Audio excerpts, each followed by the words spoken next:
Plusieurs dizaines de milliers de manifestants selon les uns, nettement plus de 100 000 selon les autres, ont défilé cet après-midi à Paris de la place de la République à la place d'Enfer Rochereau.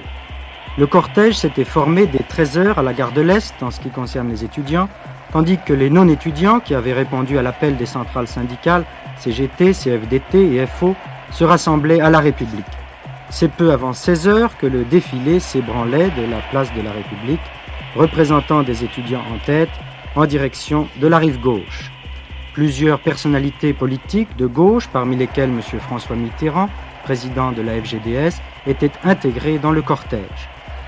Des pancartes étaient brandies, proclamant la solidarité des étudiants et des ouvriers, tandis que le cortège progressait sous les yeux d'une importante foule de badauds, en l'absence de toute force de l'ordre. Des slogans hostiles au gouvernement étaient lancés de la foule, notamment au passage devant la Sorbonne.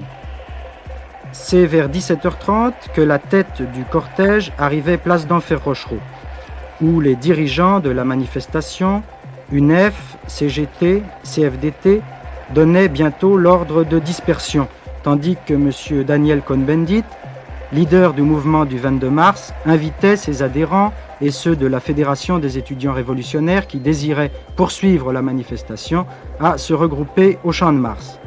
Une partie du cortège devait alors effectivement se diriger par le boulevard Montparnasse et le boulevard des Invalides vers la rive droite, tandis que les adhérents des centrales syndicales et la majorité, semble-t-il, des étudiants se dispersaient, notamment par le boulevard Arago.